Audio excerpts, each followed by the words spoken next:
Okay, thank you so much for joining us tonight. We're just going to get underway.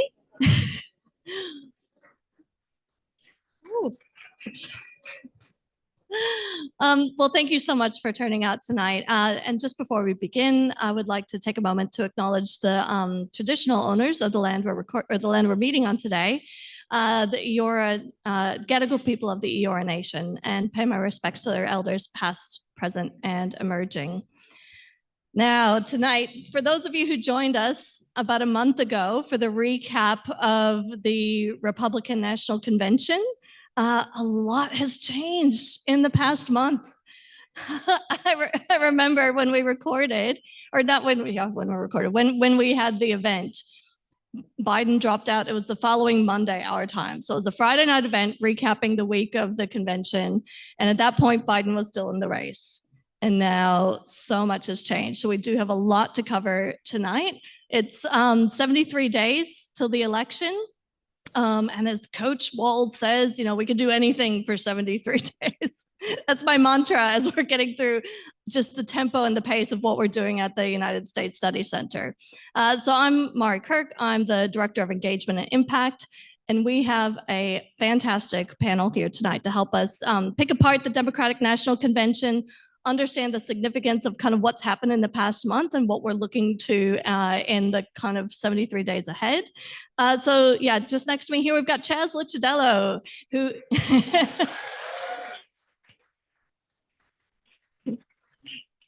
and he's co-host of ABC's Planet America, and he also runs the PEP podcast, Planet Extra podcast, with Chas and Dr. Dave, USSC's own David Smith. And can I also say, I'm absolutely freaked out because the last time I was in this building was 27 years ago, and it is identical. It hasn't changed at all. Even the curtains are the same. There we go. Well, the building might be the same, but I'd say the state of American politics has changed quite a bit in that would have been what, 97? Was that 27 years ago? Oh my gosh. Yeah, Clinton was still president. And then we've got Jared Mondschein, who is USSC's Director of Research, and he heads up our Politics, Society, and Culture program. And then we're also joined by Dr. Katie Schumaker, who's a Senior Lecturer in our American Studies program at the USSC. And special fact about her, she comes from Governor Tim Walz's congressional district in Minnesota.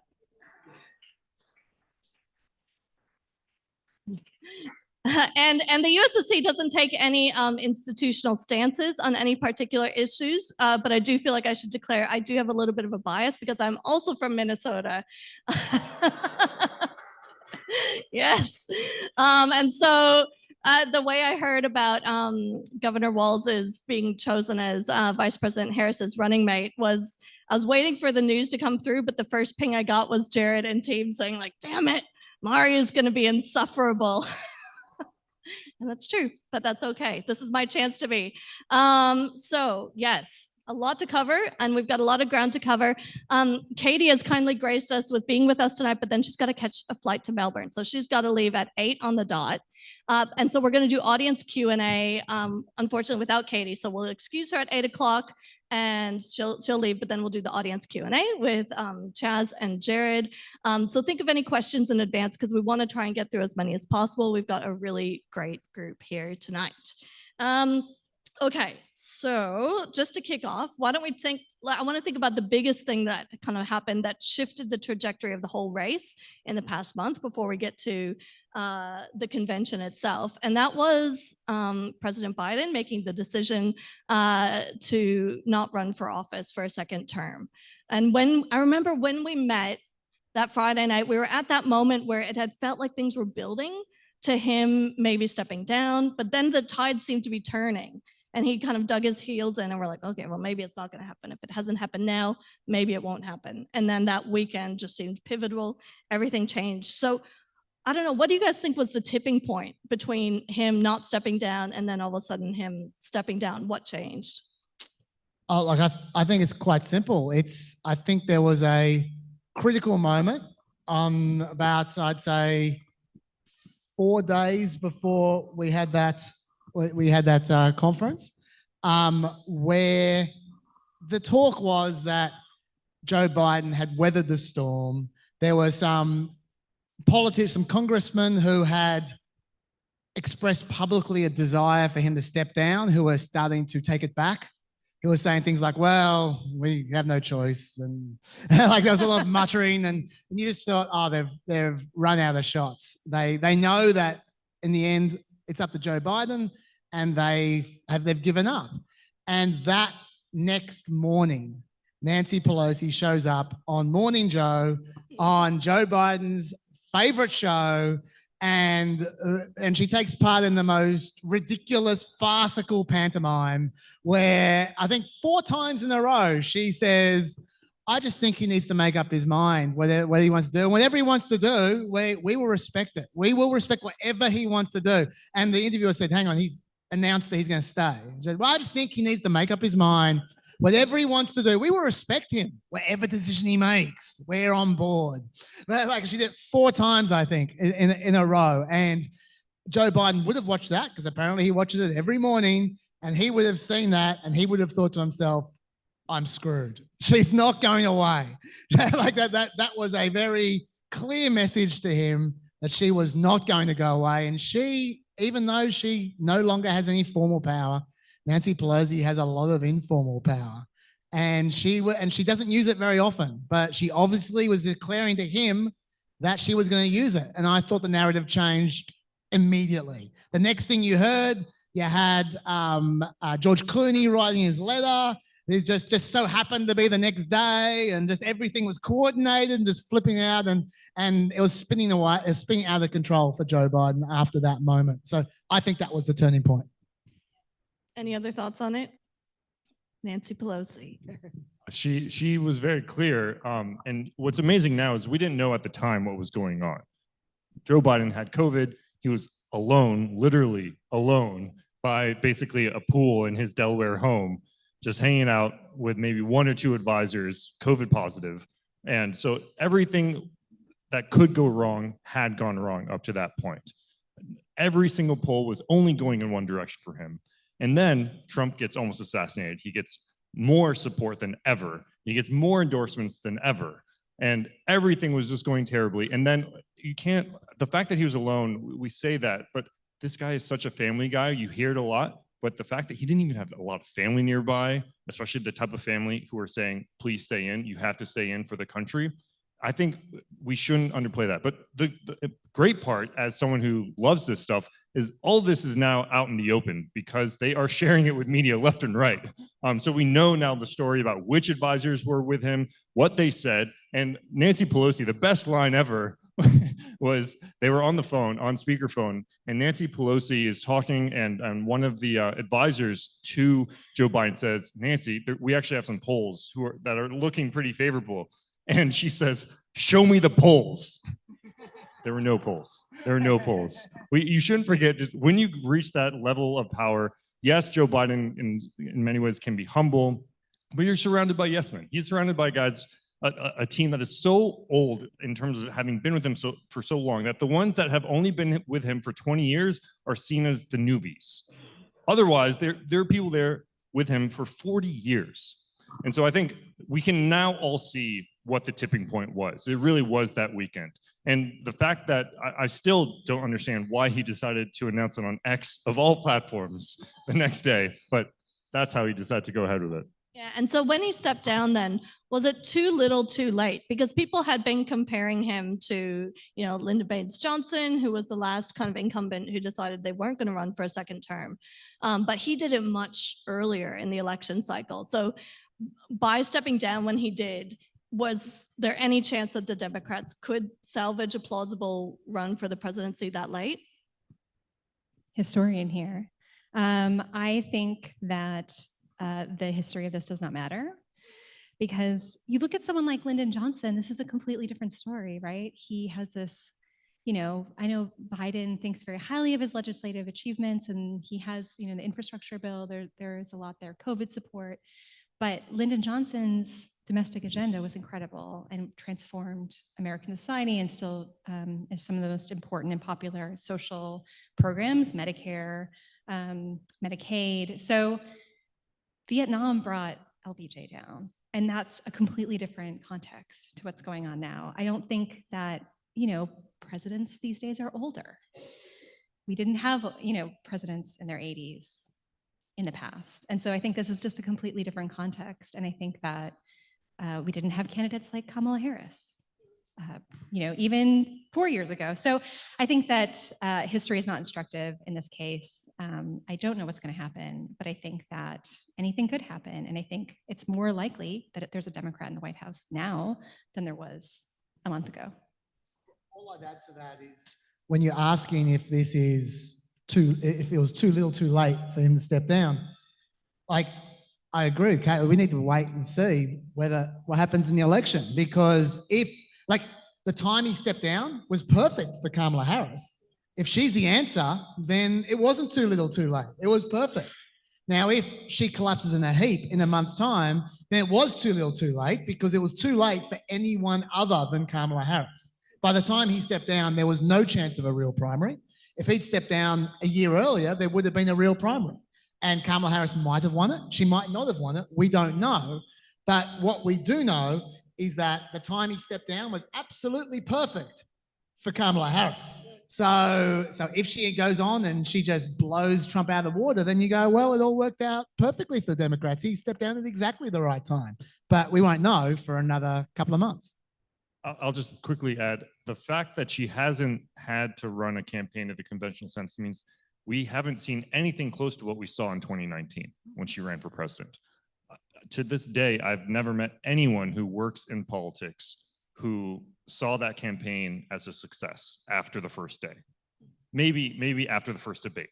So she had a great campaign launch in 2019, trying to win the Democratic nomination. And then she had that viral moment at Joe Biden's expense on the debate stage. She literally did nothing else for the entirety of her campaign. And so many people, including one person on the stage, thought she was going to go so much farther than that. The fact that we have not been exposed to her, I couldn't agree more with Chas in terms of it being perfect timing for her, because she has been able to instead run on her life story and run on her background and not on her policy agenda. And I mean, so thinking about Harris, we had addressed it a little bit in the last event. I was like, oh, could Kamala Harris consolidate, the delegates? Could she get the support? It was a live question where we talked about her feeling like an inevitability, but not because maybe she's the only candidate who would have a viable pathway, but it wasn't sure that she'd be able to rally the support. But we've clearly seen she has broken so many records since Biden stepped down and endorsed her. So how do you think she was able to, just consolidate so much support so quickly, break fundraising records, and it's continued strong through the convention? How long it lasts after the convention will be an interesting test, but how was she able to do that from an uncertain place? Okay. I think that, well, for the first couple of days, anyone who was a viable option other than Biden was going to do well, because I think the Democrats, at the time that Joe Biden stepped down, they convinced themselves that not only was the end nigh, but it was going to be a tsunami. Like, I think they were preparing themselves to not just lose, but just get destroyed, potentially for a decade. And I think that their lives were flashing before their eyes. And any other option, I think, gave them such a rush of relief that I think anyone who stood in that place was going to, for at least for the first few days, was going to be doing well and was going to reap the benefits of that. But then there was an extra kick of relief, because at the time that Kamala Harris took over, I think a lot of people had no faith in her at all. And then after a week, I think Democrats were going, hang on, she's not stuffing this up. She's going okay. We might be okay here. And so then there's another bit of relief. And then it just keeps on going, that she keeps on not stuffing up. Like, there's been a few things where she hasn't been perfect, that's for sure. But the fact is that every politician of any merit whatsoever has strengths and weaknesses. And Kamala Harris's strengths and weaknesses appear to be around control. She appears to be a politician who needs control. She doesn't like to wing it. Right? When she wings it terribly. But she's conscientious and she works hard like when she's in an environment where she can control things, she seems to be able to memorize the lines. She seems to be able to perform well. She seems to be able to strategize. She seems to be able to know what to do when she has time to think things through and some control and power over what's happening. And that's exactly the environment she's in so far. And I think that because of that, I think that she's made the most of this situation, and she's maximized the relief and just kept it going. I think they're still cruising on relief. I think every week the Democrats keep on going, this is still working. This is still working. And there's a scandal breaks, like the Tim Walz military thing. You could just feel all the Democrats, their behinds clenching up, going, oh, now it's going to start. But it didn't matter. His polling went up. This is still working. And I think the relief just keeps on rolling on. And I think that's why she's doing so well. I think that it's a combination of the fact she is generally performing well, and the fact that Democrats are still grateful for the position they're in and they're acting accordingly. And the bottom line is, with all these elections for the last 20 years, it's been a case of who can mobilize the base more. The happier the base are, the better you do. And right now, the base could not be happier. Like, people are legitimately comparing the Democrat convention now to the convention in 2008, which is insane, because she ain't Barack Obama. I'm telling you that right now. But their happiness is Barack Obama-like. And that's what they're riding on. Yeah, I think the Democratic base is an interesting coalition of people. I think that any Democratic politician worth their salt has to acknowledge that Black women are the backbone of the Democratic base and have been doing the work in the background and have been in very important supporting roles for a very long time. And so the kind of energy there was in 2008 around the election of Barack Obama, like, who has the shine from the Obama presidency? Michelle Obama, right? She's one of the most popular people. I mean, there were all kinds of speculations that maybe she would be the candidate because she's just so popular, even though she has seemingly no desire to go into politics. So I think that you cannot discount how important Black women are for organizing, how important they are for fundraising. That the first major Zoom, this whole idea of a Zoom fundraiser was, Black women for Kamala Harris. And I think that energy then snowballed, and other groups certainly picked it up. So I think that it's important that they see her as somebody who is kind of representing them and has their interests in mind. She's also part of a Black sorority, which I cannot emphasize to you how influential many of these Black sorority members are. And I think the other thing is Gen Z and social media. And I think that I will admit, I watch a lot of TikTok. I did not realize how much the people who use TikTok love Kamala Harris. They think she's funny. They think she's charming. They're also, she's quite memeable. And to Gen Z, that's a good thing, right? And I think that many people in the Democratic coalition are taking the lead, right? And saying, if we can get young people to come out to vote, like, what happens in November is much more likely to go in the Democrats' favor if young people vote. And if Gen Z are behind her, then maybe the rest of us need to get in line and say, actually, maybe she is a good candidate. She's a different candidate. And I think that is what young voters want. And I've been surprised. I think that's one of the things that surprised me most, is she has been so memeable. If you had asked me before the memes happened, I would not have thought of her as memeable at all. I still don't exactly understand what it means to be brat. But she's going viral on all these platforms, and and the constant comparisons to Barack Obama. But I don't view her as the same. But in terms of the public perception, it seems to be registering pretty much the same. I found that quite remarkable. Oh, sorry, yeah, Jared. If I could just say, I think there are two lessons from this in particular. One is that polling can be wrong. You're talking about 2008 and Barack Obama. There was early polling in 2007 when he was running where a lot of Black Americans didn't want him to run. Do you know why? They were afraid he's going to get killed. If you just look at the polls can be wrong. Also, do you know one politician who is less popular than Joe Biden as of June 2024? Kamala Harris. It's just sometimes the polling is wrong, and things can be fixed, or somehow I think a lot of people are saying that she has actually improved. She has learned from her mistakes, because there's no one who in DC who denies that she made some mistakes early on in her tenure as vice president. And she has definitely, I think, learned and improved. The other lesson I think we learned, and I learned this fortunately pretty young. I'm American, but I spent some time growing up in Israel when I was young, and I realized that there's a whole range of people who survived some pretty horrific things where I grew up in northern Israel. And the happiest people were the people who had the lowest expectations in life. Where were Dems in July 2024?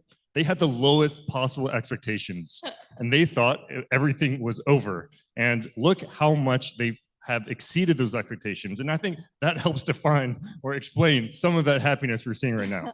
Can I add one more thing? And that is, you can never underestimate the impact of negative polarization on American politics. It's just the most powerful force in American politics. And the fact that since the moment Kamala Harris took over as the Democrat nominee, Donald Trump has had no idea what he's doing. He's been struggling hard. He's been trying things. They've been failing. He's clearly been annoyed. He's muttering to himself. He is thrown off, and don't think the Democrats aren't seeing that. And that would be a hugely motivating force, I reckon, then, because he was on top of the world directly before she took over. And the sharp falling thud to the ground in the 2 or 3 days after she took over, I think that would have registered with the Democrats in a big way. And the fact he hasn't gathered himself even now, I think, is helping them. Yeah, I mean, it's interesting because I do feel like the Democrats are having to make some very fast calls on a lot of things, but it seems like the decisions they're making so far seem to be paying off. Like she has avoided press conferences, and you would expect to see that. But like you said, Chaz, she doesn't necessarily perform particularly well when she doesn't have complete control of the situation. And the Republicans are trying to bait her into doing that, and she's not taking the bait. And so far, that isn't hurting her. When they do a debate, that's going to be interesting to see how it goes. But so far, the calls that they're making seem to be paying off rather than hurting them.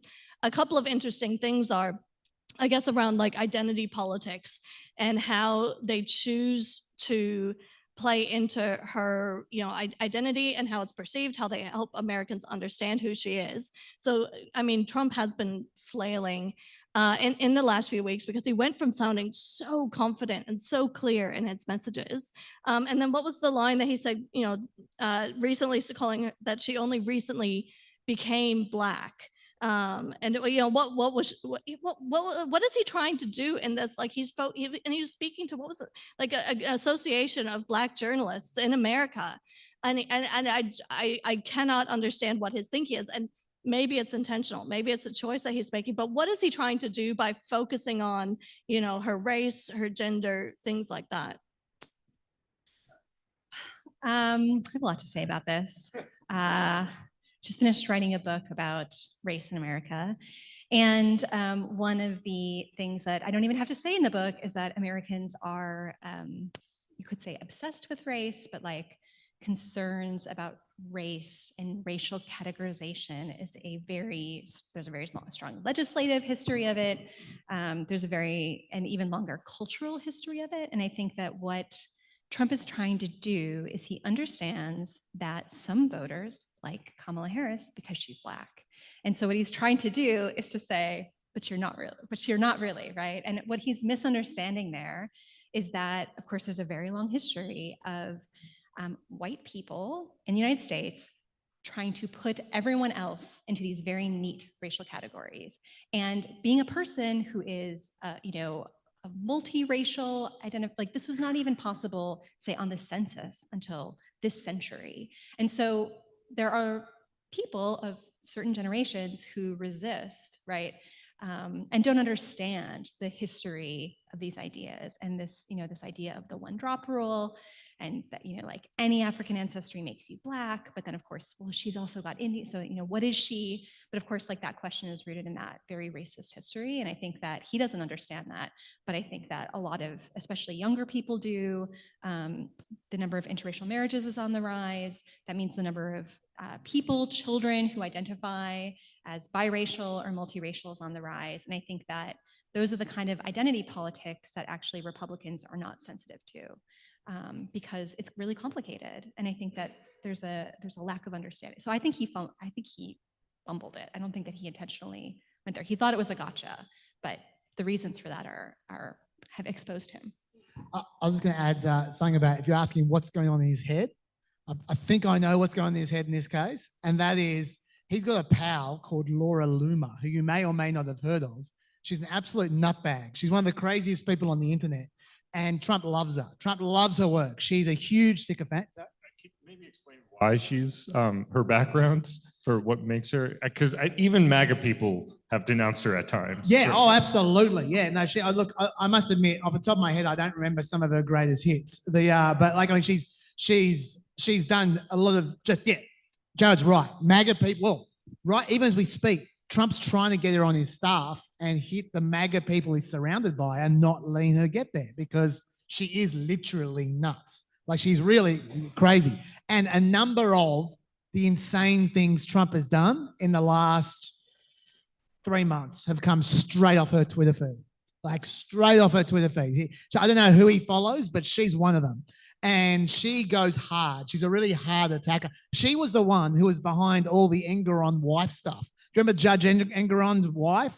How the Judge Engoron was Trump's judge in the corporate fraud case, and Trump was obsessed with the judge's wife tweeting against him because there was some parody account, and Laura Loomer was the one who was geeing him up. She just kept on going on about it and investigating Judge Engoron's wife, and then Trump would just regurgitate it, and people wondered, they were saying, he's crazy. Why is he doing this? All he was doing was just retweeting Laura Loomer, and he just, for whatever reason, his advisors keep on telling him to stay away from her, but he won't. And she was obsessed with this. And so I'm sure he just took that right off Laura Loomer's feed and just thought, oh yeah, I'll try this. I'm just trying anything. At this point in time, he was just trying anything. And so I thought he thought he'd give it a go, and didn't work. I saw an interesting poll from a university. I don't remember which university off the top of my head at the moment, but about, this was not registered voters, this was just adults. But what race do you consider Kamala Harris to be? And it was 33% said black only, 32% said multiracial, and 4% said Indian. And the rest were like, there was like 5% were like Latino or Native American, which was weird.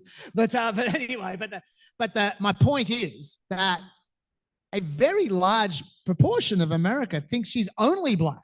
And so for him to say you're not black, that's really insulting. And the other thing is I don't think a lot of people realize that the fastest growing racial group in America amongst Gen Zs is multiracial. They identify as their own group, not black, multiracial Asian or whatever, or black, multiracial white or whatever, but multiracial as a identity in itself.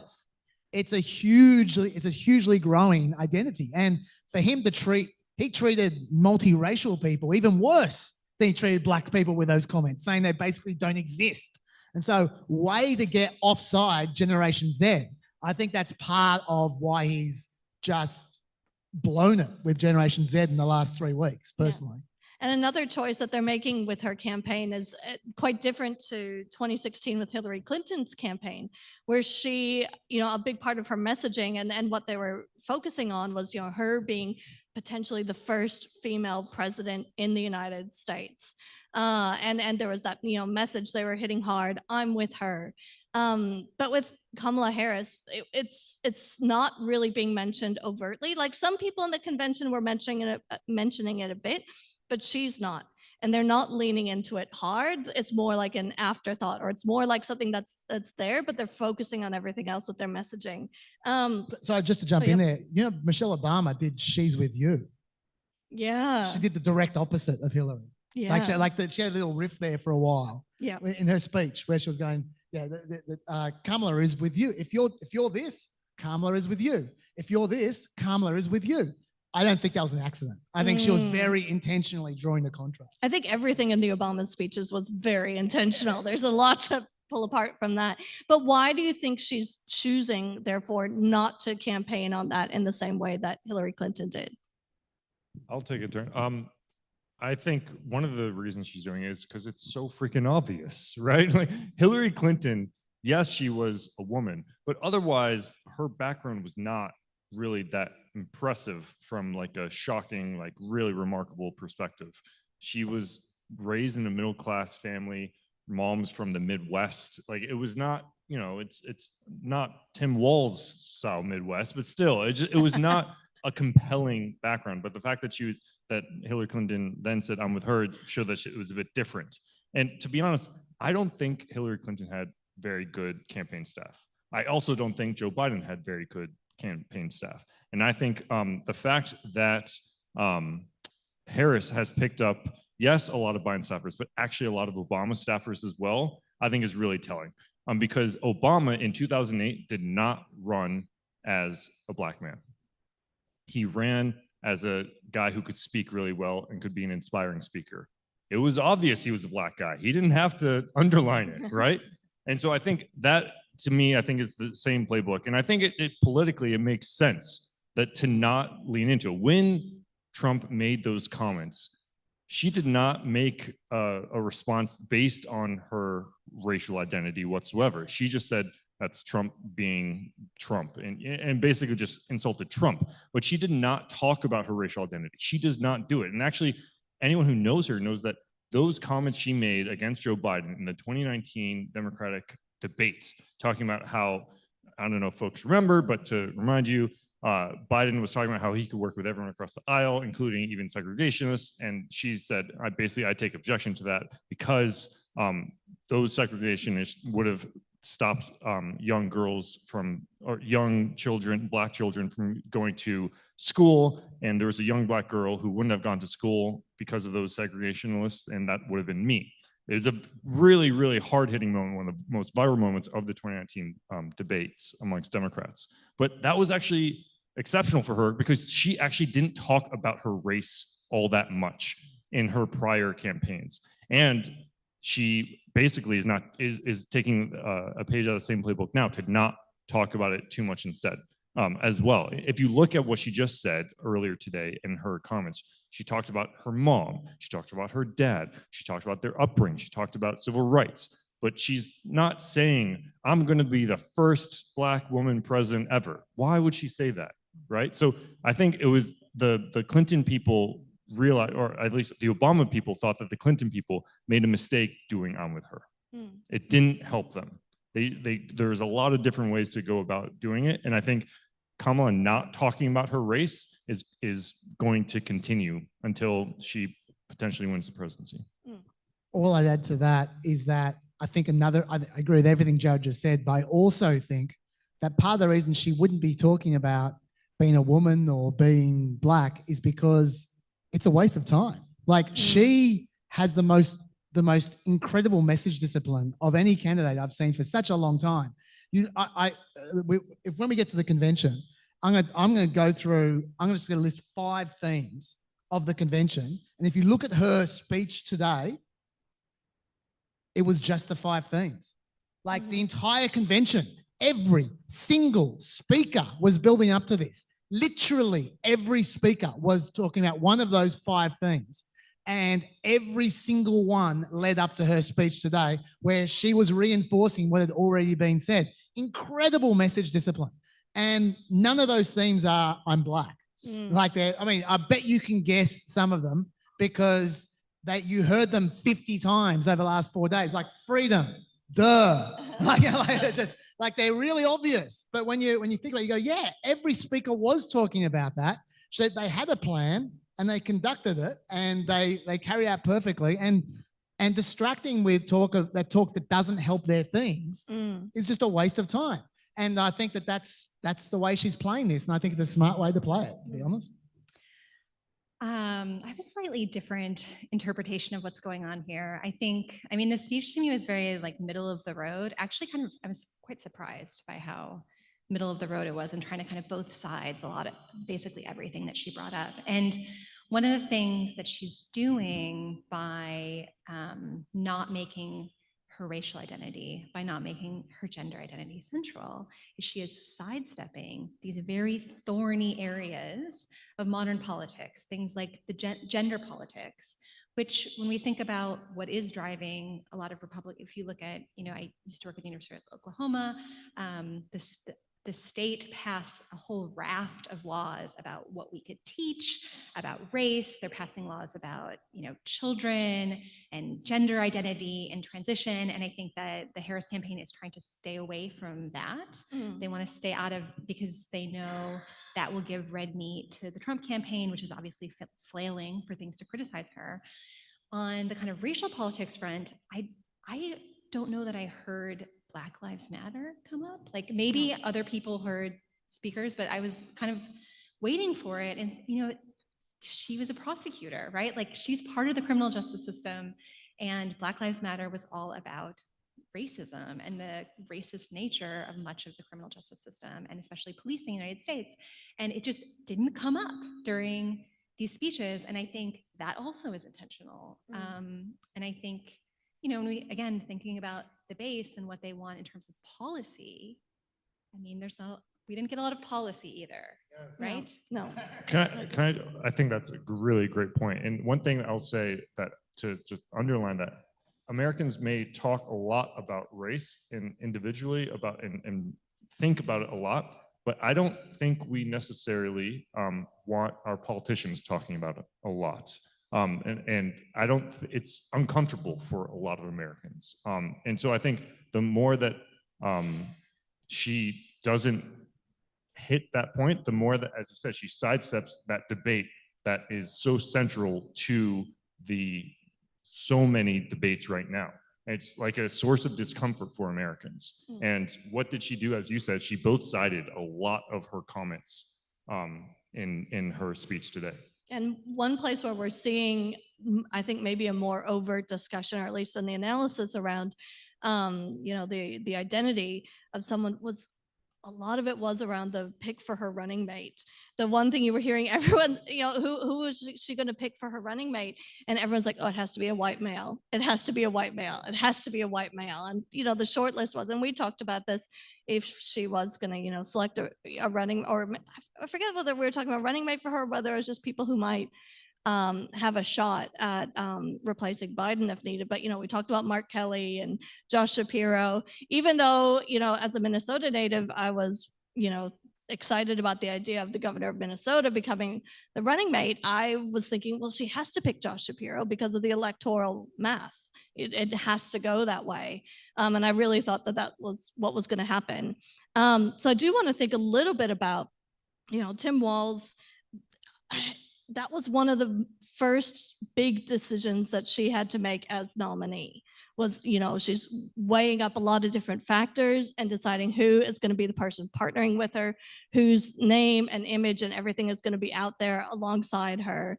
And she did do a pick that up until the last few days would have really surprised a lot of people, but then things kind of changed. Why do you think that she ended up picking Tim Walz over Josh Shapiro or Mark Kelly? From Minnesota. I mean, Mari, I'm sure you feel the same way. I will speak for all Minnesotans, including the other one on stage, which is to say Minnesotans love Minnesota. Yes, we do. Yes, we do. And we love to talk about Minnesota. We're very proud of our state. And so when he was on the short list, I thought, oh, wouldn't it be amazing? Wouldn't it be great to have a Minnesotan in the Oval, well, in the White House, maybe not in the Oval Office yet. But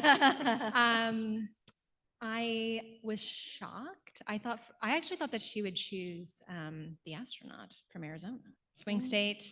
But I think I don't think of Minnesota as a purple state, but No.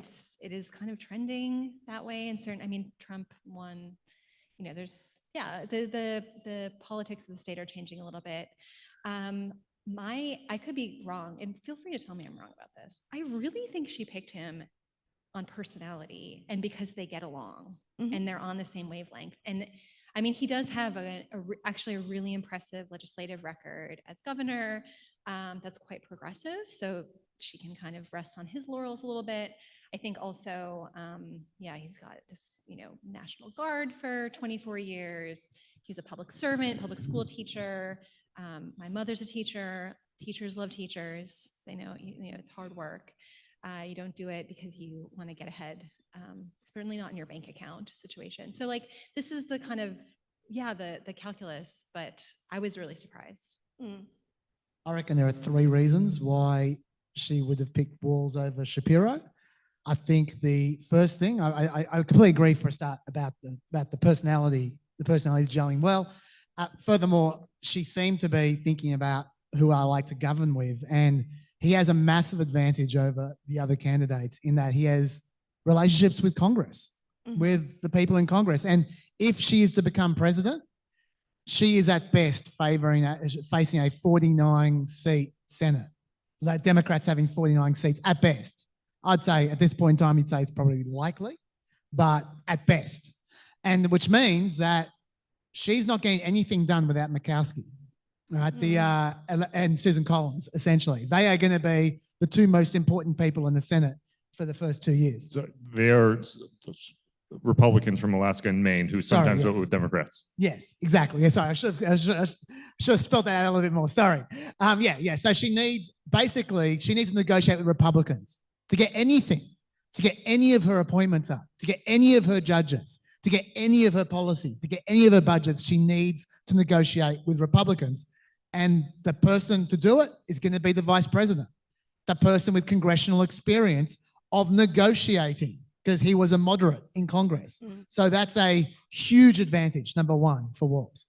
Another advantage for Walz is that he has something which almost no other candidate had, which is, and definitely not Josh Shapiro, which is he's not a member of the same social class as every other Democrat ever for the last 30 years, which is just like, I'm sure you've all heard the stats of how long it's been since they've been, there are a number of different stats. One of them is there hasn't been a vice president, a person on either the president or vice president part of the Democrat ticket who didn't go to law school since Jimmy Carter.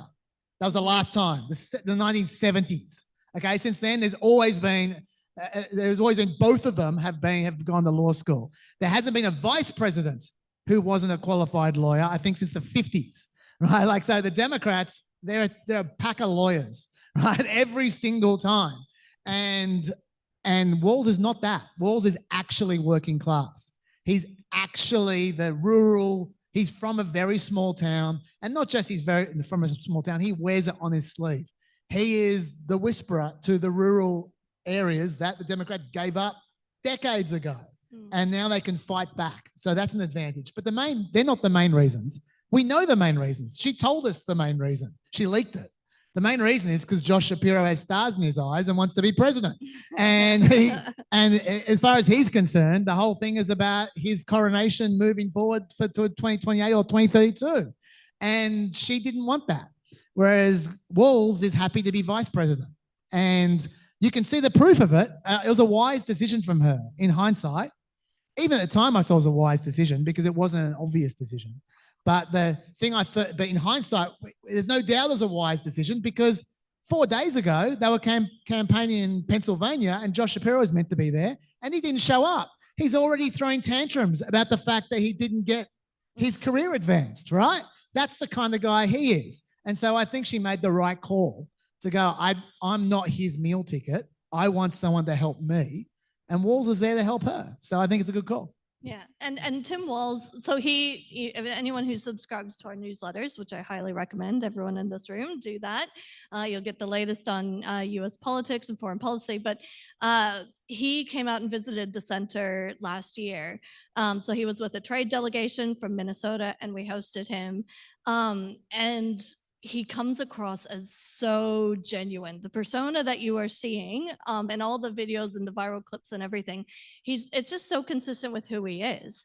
And when he had a private meeting with our CEO, and I remember when the CEO walked out of that, he grabbed me, he's like, oh, I wouldn't be surprised to see his name on a national ticket. Because he was very impressive, his knowledge, but also just being so heartfelt and genuine. He would really listen and engage with people. And he's one of those people you're just around and you feel like magnetized and drawn to. He really brings something. And I've been surprised at how much of that from like a small in-person context is translating to these rallies and the convention and all the ongoing viral videos that he's doing. It is translating and it's carrying. So he does bring something there. But perhaps his biggest liability that I know Jared has talked about, which we've seen a little bit yet, but it doesn't seem like it's come fully to fruition, but would be around his track record as governor of Minnesota. He has not been talking a lot about what he's done as governor of Minnesota since he's been on the ticket. So I guess what can you tell us about his track record, his policy track record, but especially in his time as governor that's notable and something that people should know about Tim Walz? Minnesota again? I do. So I think, so something else I didn't hear a lot of at the DNC was talk about the cost of living crisis, which is affecting Americans. There's hardly any mention. There's a brief mention of it, and it was followed by how we're going to help entrepreneurs and founders with funds. I think something that Tim Walz has done is to actually help working families in Minnesota. So the free school lunch bill was a huge deal. That was spearheaded by Philando Castile's mother. Philando Castile was one of the men killed by a police officer in Minnesota, I think in 2016. And there were a lot of protests and Black Lives Matter organizing around and following his death. And he was a cafeteria manager at a school in St. Paul. And after his death, his mother, I mean, obviously the kind of policing aspect was important, but she also felt like part of his legacy should be to pay the school debt because school debt, lunch debt is a big issue in the United States, and it really stigmatizes children. So children who receive, because they're low income, who receive free school lunch are stigmatized because other kids know if you're not paying that you must be poor. And so some families forego these benefits that they're entitled to. So by actually making it available to everyone, by taking away the means testing, it certainly helped to feed a lot of children in Minnesota. It was a very popular policy. He also did things like there's a child tax credit that he helped spearhead in Minnesota. My parents received a check because the state of Minnesota ran a surplus last year. That was very welcome, and so everybody got maybe a few $100s or up to I think $1,200 back. And these are things that right now make a very big difference for a lot of families who are struggling. And I do think that, I mean, this is where Tim Walz comes from, right? Being a public school teacher, you see kids in need. You see families struggling. And I think he actually does care about these things. And so he has a really, I think, impressive record of, helping families, especially working families. So just quickly to dovetail your prior question and this question, I think the other thing I'll add to the laundry list of reasons why she chose Walz was also, and again, they're leaking this now to the media, is Shapiro wasn't actually moving the dial in Pennsylvania. So if the Obama campaign team, regardless of what you think of his policies, they are an effective number crunchers, especially someone like David Plouffe. They saw that Shapiro did not actually move the dial in Pennsylvania any more notably than Walz did. And I think one person, I should say, this is for the Cliff Notes, this probably doesn't help us, but if you want to know what the Harris campaign is thinking about, you should follow a reporter named Eugene Daniels from Politico, who has been the Kamala whisperer from day one. And I think it was him who shared this. And so the combination of everything that was said, including Walz being older and her not having to look behind her back at Walz with a knife like she would with Shapiro, is probably not literally, but politically, that contributed to it. Now, we've been talking about how distressed Trump has been now that the numbers are not in his favor, and how basically he was running a pretty smooth and well-functioning machine for a campaign until he was behind. And now we're getting Trump being Trump once again. I think what we're seeing with this running behind and with Walz, what I find shocking is how they don't have the protests in Minnesota running on loop. What we're seeing with from 2020. exactly. Do you want to give the Sorry. context? Yes, thank you. After the murder of George Floyd, eventually there were significant protests and they got violent. And what we're seeing though with Trump is this has been said ad nauseum, but we really need to hit it home. He can't decide how to attack her and Walz whatsoever. And so when I first heard that he was a finalist, I was like, surely the Trump campaign will just have those protests on loop and say, this is America with Harris and Walz. But instead, he's just throwing things at the wall and not sticking with any of them. And so just from a political practice point of view, there's nothing wrong with Trump's campaign whatsoever. It is a very professional level campaign. The problem is Trump. He can't actually stay disciplined enough to score the political points that any other conventional candidate probably could have done. So that's why I thought the baggage of 2020, regardless of whether Walz is at fault or not, just that concept of instability, of crime. In the polling world, you're often polled, you see polls called most important problem. What's the most important problem for this election? What's the most important problem bothering you today? And there are consistently 3 issues in the US right now: immigration, inflation, and crime. And the fact that they're not hitting on crime and that they can't even decide even what their attack is on Harris, I think it just shows you that Trump is hurting his own campaign more than anyone else. He's going to fire someone soon. We know that's inevitable. Yeah. But it's probably not going to be their fault.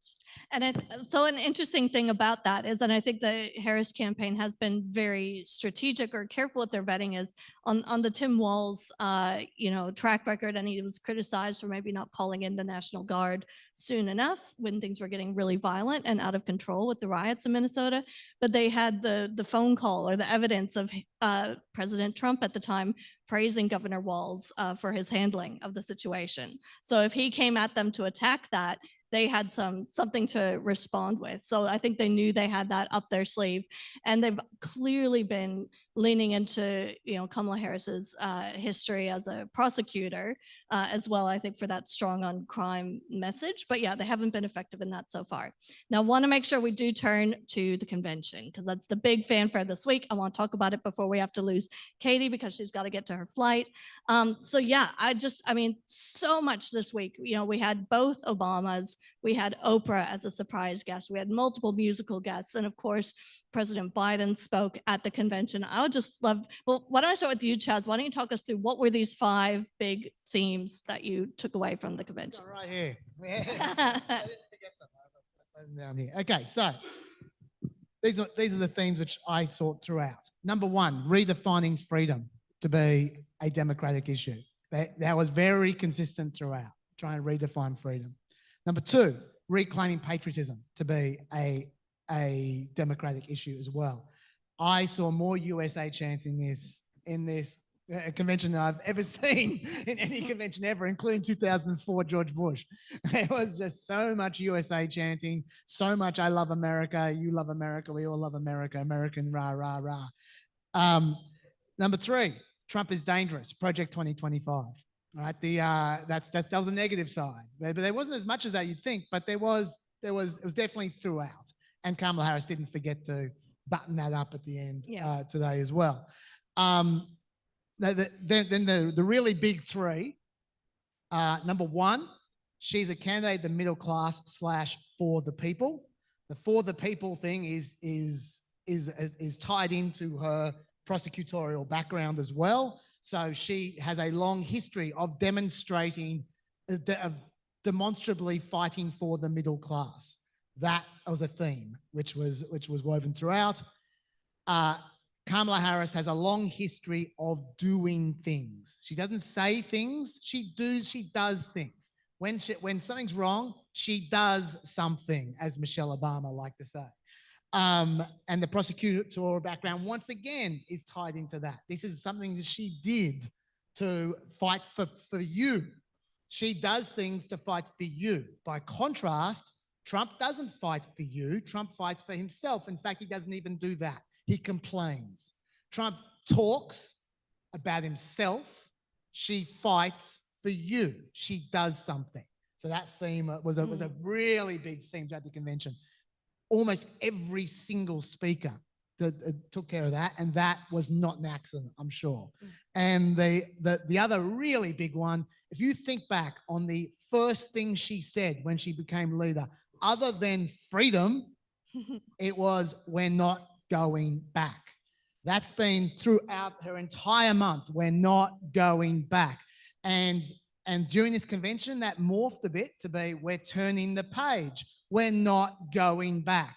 And the reason why that's so critical is because they're anticipating what the attack on her is going to be, which is, she's not a change candidate. She's the vice president. She's part of the administration. Everything you see, it's her fault. She was right next to Biden when it happened. That's going to be the attack. That's the attack Trump wants. He's already started trying that, and they've got the response ready. The response is, yeah, I'm part of the administration. Who cares? The fact is, I am part of the answer to the last 20 years. The last 20 years is you, right? That is what we're all sick of. We're not going back to all that. It's not about this policy or that policy. It's about the people. It's about whether you represent all the shit that we hate, all the arguments we have with our family, all the like today, I think the way she put it was, she said, we have the chance to end all the arguments or something like that. Like for the first time, we can turn the page on all the conflicts of the past. That theme has been critical throughout as well. Those 5 themes, literally every speaker has been speaking to. And today, she had a 20-minute obligatory part of her speech where she was auditioning as commander-in-chief, saying, saying, I've got gravitas, I'll be tough on this, I'll be tough on that, I'll be tough on that. And apart from that, the rest were just those 5 themes, one after another. And every time I heard it, I thought, oh yeah, that's what Obama said. Oh yeah, that's what Michelle Obama said. That's what Clinton said. I just kept on thinking, yeah, that's what that person said. And it just sort of came to me at once when I was listening to her. They've planned this whole bloody thing. Someone is behind every one of these speeches, making sure that it all builds in the same direction. And that's critical because no one watches the whole 4 days. People watch an hour here, half an hour there. It doesn't matter. Whatever they see is reinforced by someone coming further down the track. It's been a masterful use of the convention, even though I actually think with the exception of the Obamas and to a slightly lesser extent Clinton, I don't think there have been a lot of wonderful speakers. I actually think there's been a lot of yelling. There's been a lot of quite artificial hand movements. I think there were better speakers at the Republican convention, to be honest, but I think the discipline here has been incredible. And I think the messages will be remembered more, and that's all that matters. And now I want to hit this question before we have to let Katie go. So I'll give you a chance to respond to this, and then feel free to excuse yourself when you need to. But did the Harris campaign clearly had an agenda for what they're trying to achieve through the convention?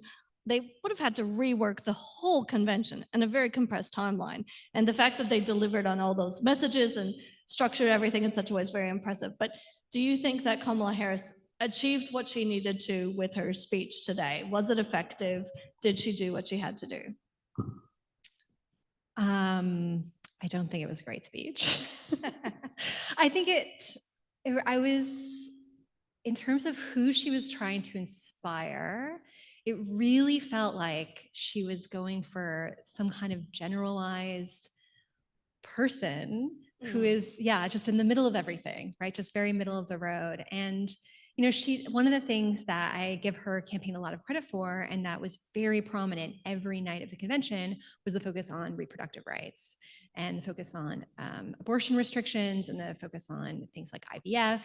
It was really interesting to see how many people like Tammy Duckworth sort of coming out as people who used IVF to build their families. The same thing with the Walzes. Like, these are not things that people, especially even Democratic politicians, really talked about in public.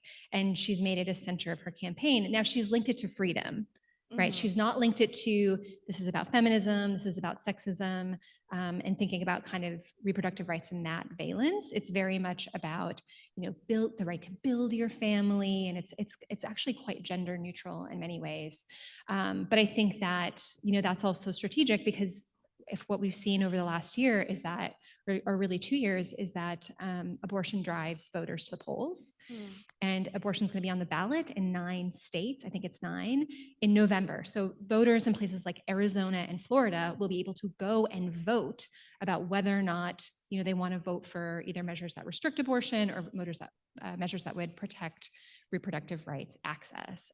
And those things in Kansas, in Ohio, in Kentucky have turned out results that were surprising, I think, to a lot of people. But of course, in fact, even though politicians don't really talk about things like abortion and reproductive rights, like, it's actually a mainstream position. Like, a majority of Americans think that these are decisions that people should make in private with their doctors, and that a politician should not be telling you, right, about your private medical decisions. That's actually a middle of the road, but it hasn't been central to politics prior to now. So I think that was one place where they really reinforced that message. I think it was very fuzzy on a lot of other detail in ways that maybe some members of the Democratic base will be frustrated with, because there are people who care about racial politics and who care about criminal justice reform. Those were big themes of prior election years, and it's just completely missing this year. So I think, to me, it was sort of a mixed bag. Yeah, we'll come to you in just a second, but I just please join me in thanking Katie for her participation tonight. Thank you so much. I'll let you catch your flight. And yeah, Jared, did you want to add any thoughts? And we'll turn to audience Q&A in just a minute. That was excellent and great points, and so glad we could have Katie join us tonight. But I think there are people who want to talk about race, but is not the people who Harris is trying to win over. That's it. I think she's constantly swinging for the moderate voters, the swing state voters, the ones who are on the fence about Trump. And we can talk about Trump in the Q&A and about what the general election, but on the whole, that's what her speech screamed to me, saying, I am moderate. I am not the progressive that some have pointed, have said that I am. I am a safe choice. I am a patriotic choice. I am someone that can quiet down the noisiness. I'm young and youthful, but also passionate and want to take this country in a different direction that is less noisy and acrimonious. So I think she's swinging for those moderate voters. That's why. Yeah, I want to get your take on what. Yeah. So I was just going to say one thing of this. I mean, I can say more if you want, but I was just going to add to what Jared said. Is I agree with what you said completely, and also I'd add there are people who want to talk about policy, and she's not trying to hit them either. I'm one of those people. I've been really annoyed by her policy, but the fact is that she doesn't care about them at all. Like, anyone who cares about policy, they're already decided if they're voting for her or not, and nothing she says is going to change their mind. She's looking for the people who haven't taken an interest at all in politics for the last 4 years. They're the ones she cares about. They don't care about policy, and and I think that she is very clinically hitting the people that she wants to hit. You might think that sucks, but that's politics. Yeah. And one thing you said in your podcast, Chas, that I think will resonate with our Australian audience is you compared her campaign to Kevin 07. Yeah. This is something I noticed 2 weeks ago. I suddenly just got this deja vu of for what I'm referring to there was with Kevin 07, with the Kevin Rudd campaign in 2007. There were basically 3, I don't even remember what most of them were. One of them was Sign Kyoto. There were 3 policies, and none of them had any detail. They were just vague as policies. It was just an entire election campaign based on vibes, based on there's a dark cloud on the other side of the aisle. You guys are sick to death of John Howard. I'm not going to be John Howard. Party! That was the Kevin 07 campaign. And he just smiled his way through 6 months, and he managed to pull it off. And I've got a real vibe about that with the Joy campaign of Kamala Harris. And that's something you can afford to do in a short campaign. Mhm. That's what Joe Biden has allowed her the luxury of doing. You can't do that for 2 years. You can't do that in a primary against your fellow Democrats. Mm. But you can do it when you drop down with 3 months to go against one of the most hated politicians of all time. Mm. You can do that. That's your dark cloud. Run against that. Mm. And that's what she's trying to do. And Kevin 07 would suggest you can pull it off. It's possible, but we'll see. Yeah, we will see. All right. And so with that, I'm keen to turn to audience questions. If you could raise your hand, and if you could try and keep your questions short so we can hit as many as possible, that would be great. Why don't I start with the lady in the green sweater here to start? Thank you. Hi.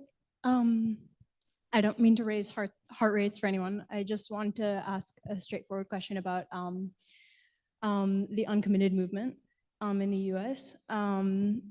Noticed that at the Democratic National Convention, there was the first panel on Palestinian rights that took place, which I thought was a significant moment where a doctor who's been working in Palestine spoke about what's happening and the facts on the ground. And I was wondering what you believe the Democratic National Committee's stance will be, because it's not necessarily Kamala's stance, it's the committee stance, it's the party's stance on the Israel-Palestine issue.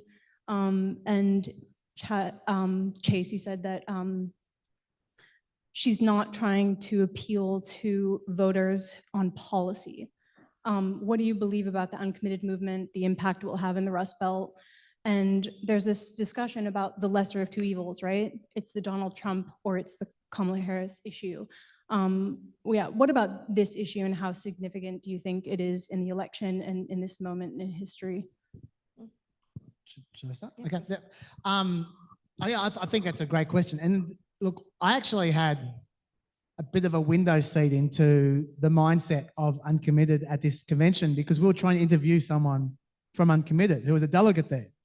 And we couldn't get the interview on our show in the end. We'll probably interview her on Wednesday. We couldn't get the interview during the convention because most of the time she was having a sit-in and she didn't have great reception. But she was telling us what she was doing. And the reason she was having this sit-in is because they were arguing we should have at least one speaker. Like, there are how many speakers here? There's like 100 speakers. Can we have one speaker? We represent at least 10% of the party, if not 20% of the party. We should get at least one speaker at the convention. And that's I think, a reasonable request. But that's why they're having their sit-in, trying to hope that that would make a difference. But at the same time, I mean, you make a good point. The convention is about the DNC as much as it is about Kamala Harris. You can understand where the DNC is coming from at the same time, because they know that this is the opportunity for that speaker to get more attention than any protester has ever gotten in the last 10 months if they go wild on live TV, and no one's going to stop them. They can't be stopped. And the DNC would have been scared, would have been totally passionate about that, about the fact that you're trusting them so much if you give them that speaking slot. Once they start speaking, that's it. And they know that if they say the thing that say something that the DNC don't want them to say, that Kamala Harris will be answering questions about that for the next 3 months. It could be an election-changing moment. And Uncommitted know that as well. Everyone knows that. And so it would have been, I kind of understand where both sides are coming from. I think that Uncommitted are right. They deserve to have a speaker. And I think they were poorly treated to not be given a speaker. But I also understand why the DNC thought, there's no way we can give them this. It's just too much of a risk. Things are going great. Let's not mess with it. And I think that's actually insight into what we can expect for the next 3 months. When you're asking where they're going to go, the DNC aren't going to want to be taking any risks. They're going to be wanting to just placate them as much as they possibly can. And I think there was an interesting dynamic with Kamala Harris I've forgotten the state. The second rally was in Arizona. The first rally might have been Michigan. I don't remember. There was one of the early rallies. There was a protest, And she was like, yeah, no problems, great, yeah. And they kept on protesting. And then she gave them the evil eye. She really got really entitled. And it's the only time we've seen her in this entire campaign lose her facade of joy. And like she really got really huffy at them and said, if you want Donald Trump, keep on saying that. And like we couldn't even hear what they were saying, but we could just see how furious she was. And that didn't work well. That didn't get a great reaction online. About a week later, there was another protest, and I'm pretty sure it was Arizona.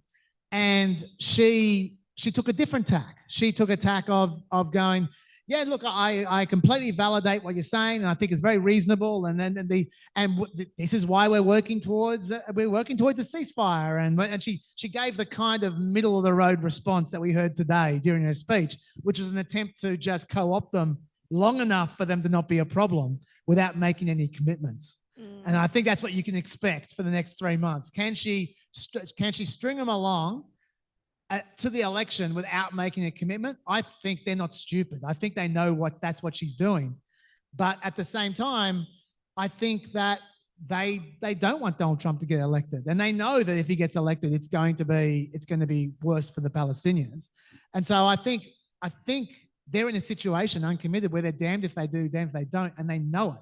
So they're just going to try and pressure her as much as they can without crossing over the line into undermining her.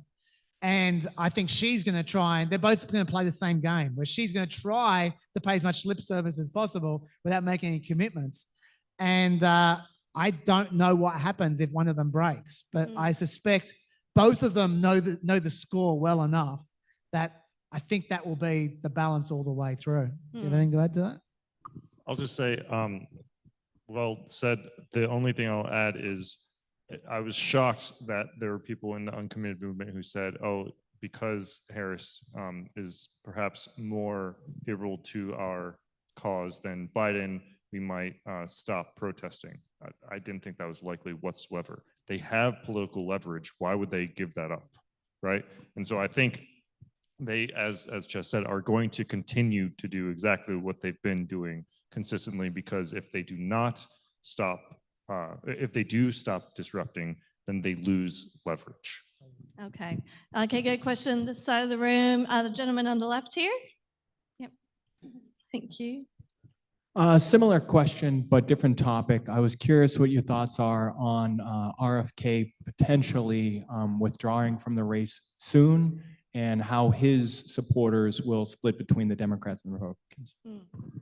The polling's very clear on this over the last 3 weeks that RFK is taking about a point to 2 points off Donald Trump. Like, obviously, he's got some supporters for Harris and some supporters for Trump, but the balance is, out of his 5 or 6%, whatever he's getting, is slightly more coming from Trump than coming from Harris. And what I'm referring to there is when you compare the head-to-head polls to the polls with RFK in them. And so I think a lot of people are foolishly looking at his 5 or 6% and going, wow, 5 or 6% going to Donald Trump. If he endorses Trump, that's going to make all the difference. It's not going to be 5 or 6%. It's going to be that 1%, right? And that's not nothing. That's not nothing. This is going to be a close election. And if that 1% in the right state might make all the difference. But I'm pretty sure RFK is going to be dropping out pretty soon. I expect to be the next few days. He's got no money left, and also his running mate has said he's going to. Yeah, I think in the end it's not going to be critical to the election, but 1 point is 1 point, and that's what I think it's going to be. I'll just add the reason why he's dropping out. I don't think he would have dropped out if Biden were still the candidate. The reason he's dropping out is that Harris has completely decimated that third-party vote, because a majority of Americans did not want Harris and Trump to be the candidates. A majority of Dems, Biden and Trump to be the candidates. A majority of Dems did not want Biden to be the candidate after the after the debate in June. And so I think the fact that she is now the younger, vibrant Gen Z candidate, all this stuff, that has completely decimated that third party vote. But we should never underestimate the role that they can play as a spoiler And George H.W. Bush can definitely tell you about that. Just to pick up on what Jared just said, there's a polling category that I used to pay a lot of attention to, but I'm not going to now. Not now. Things have changed. Called the double haters, the people who hate both of them. And pretty consistently throughout this year, the double haters have been about 20%, sometimes slightly more. As soon as Kamala Harris turned up, the double haters like 7%, 8%. They were just decimated. And that's where RFK support came from, the double haters. Yeah, it changed it completely. Fighting over those double hitters. That's how bad the US election was in June 2024. And now it's a completely different election. Yeah. All right, let's get another question. The lady in the black turtleneck. Thank you. How important is the youth vote going to be? And did anything happen at the convention that'll influence that one way or the other? I would have thought that as far as the convention goes, I'm not sure that's necessarily pitched towards young voters. I think they'd be the last people to watch the convention. I mean, obviously there will be viral moments that they'll be aware of, but I'm not sure the convention is for young voters, generally speaking. I think they're always important. I think that especially for Democrats, I think that if you look at the polls, I saw a poll the other day which had Kamala Harris 32 points up amongst young voters.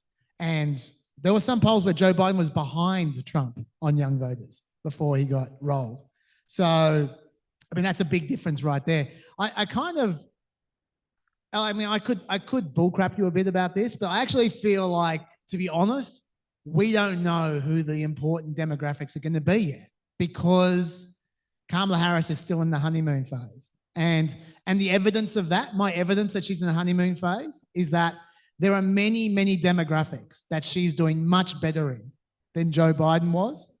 There are none that she's doing worse in. None. That's not maintainable. There is going to be a time when she's going to lose some demographics. And then we're going to have an idea of who are the important demographics in this election. But right now, she's doing great amongst everyone. So it's hard to know. My suspicion is that young voters have definitely responded very well to her. And in the past elections, young voters have been critical for Democrats. Democrats just do not win unless they win the young voters by 25 points. So if this election has reverted back to the pre-trench warfare era of 2016, 2020, then the young voters are everything. Well, I guess we'll find out if that's what we revert to in the next few months. I'll just add, I've said this at basically every single public event we've had on the election about the difference in what decided the last two elections. 70,000 votes go the other way in 2016, and we have a President Clinton. 40,000 votes go the other way in 2020, and we have a second Trump term. So what you're going to hear a lot of people like us on stages and on TV saying, oh, if they only get 1 percentage point difference, then that decides the election. You can do that with practically every demographic. So everything matters. So yes, the youth vote matters, but so does the older vote. And Biden was doing really well with the older votes, and Harris has kept it up. And usually that's one of the worst demographics for Democrats. So everything matters. Yeah, and the older demographic also has a tendency to turn out and vote a lot more than the younger voters as well. Totally.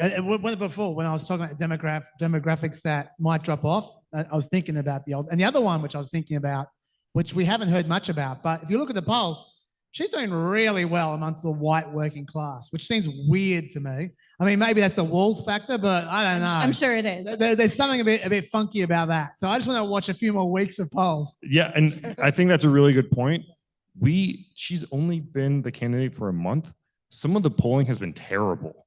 Like New York Times Siena had polling that the demographics in terms of, I think it was white working class, they showed like a 20 or 30% jump or something. It was just like, all right, can we redo this one? You know, it's just like the polling has not always been great. Just to go back to my point before about sometimes polls are wrong. Sometimes polls are not only wrong multiple times, but just one in particular in the early days that we're in right now, it's egregiously wrong. And so I want to see, let's see where we're at in 2 weeks from now. Yeah, and Jared's our in-house polling guy. We'll have our next USSC poll coming out imminently.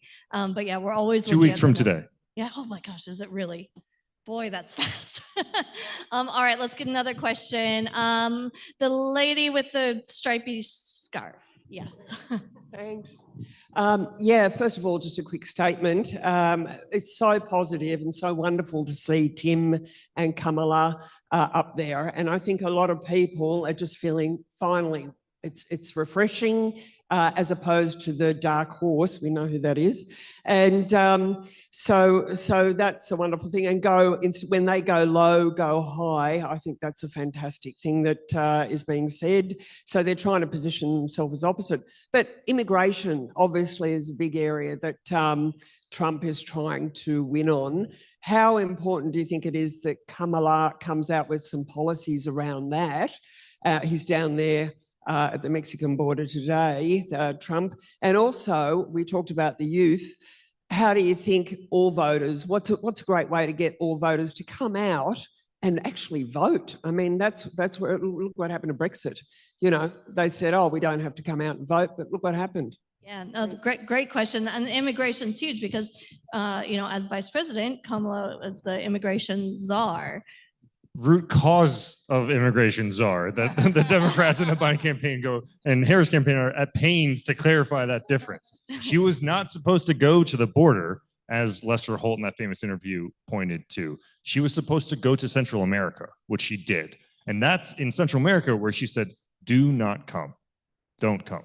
And that somehow that was seen as a liability for her in some missteps for her as vice president, but I don't see it as a political liability now. So immigration, in terms of her policies, she announced it during the speech today. She said, I'm going to reintroduce the bill that we were going to sign, which was basically supported by some of the most conservative Republicans in Congress, but Trump told members not to go for it because it would have removed the list of liabilities for Biden. It would have removed a major one. So I think that tells me where they're at on immigration. I was just noticing the other day in Newtown a sign saying Sydney welcomes refugees and welcomes immigrants. And I noticed that the sign was actually from like 2018 or 2019. And it reminded me in Chicago how in New York and these northern cities they used to call them sanctuary cities. They're not calling themselves that anymore. It's important to know, as much as we read the politics, the politicos, the Hills, the New York Times here, the lived experience in the US, in the North, because of those Southern governors sending migrants northward, has changed the dynamics, changed the debate about immigration. As much as Australia and the US have at times agreed or even fought over who could be more against immigration, I don't think Australians who haven't been to the US appreciate the fact that we have a land border, not a water border from the South. And so when they say undocumented migrants or illegal immigrants, that basically means people are in the country and they don't know who they are. Australia doesn't really have that dynamic where you just have people on the street and no one knows who they are whatsoever. It has and the massive record level influx of migrants from the South, and not just from Latin America. You have Chinese migrants. Like the fact that they just don't know who's even in the country. This is a completely different debate, in my view, in the US than what's in Australia.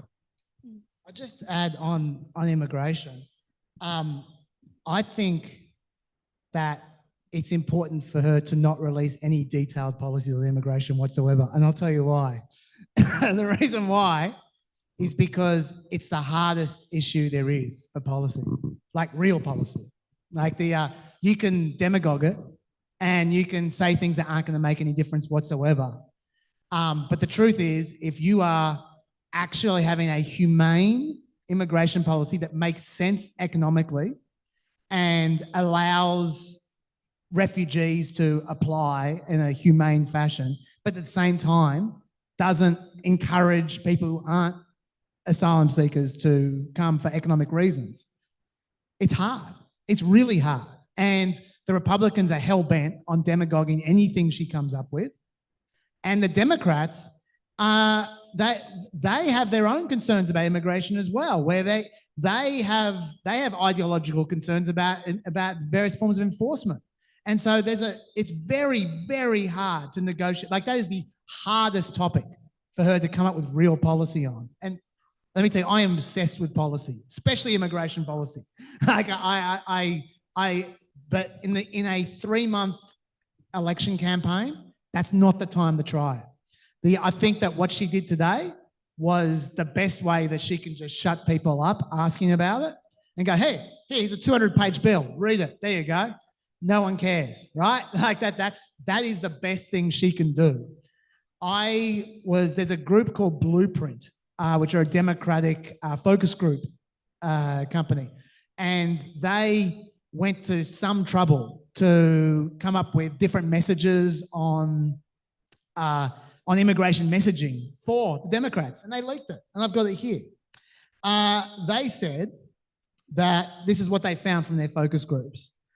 The best Democrat rebuttal turned out to not be based on debunking the false claims, such as by pointing out that Harris was not a border czar or responsible for the border.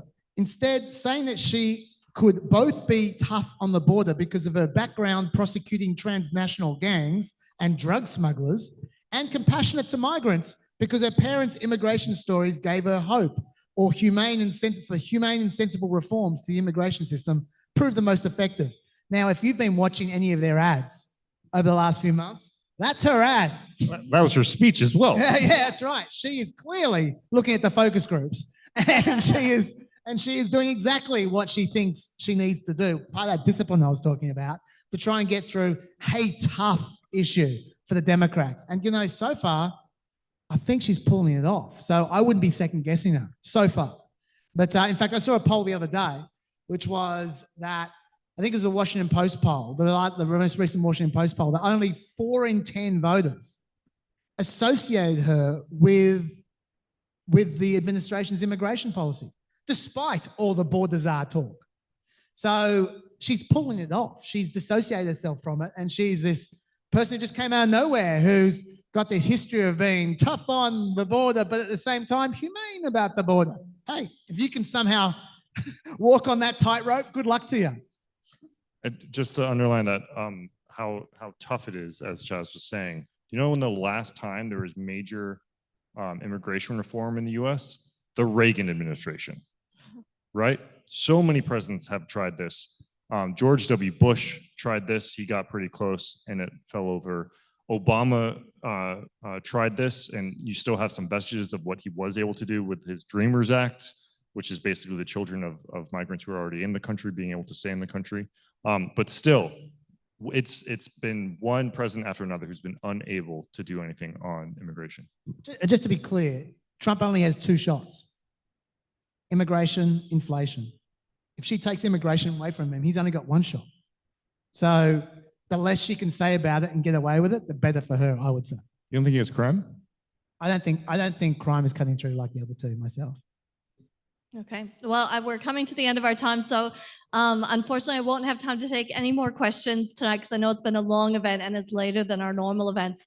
But thank you so much for joining us tonight. We really appreciate it. And yeah, please make sure to check out our website, ussc.edu.au, for any upcoming events, and subscribe to our newsletter so you don't miss out. And please join me in thanking our fantastic panel for this great event tonight.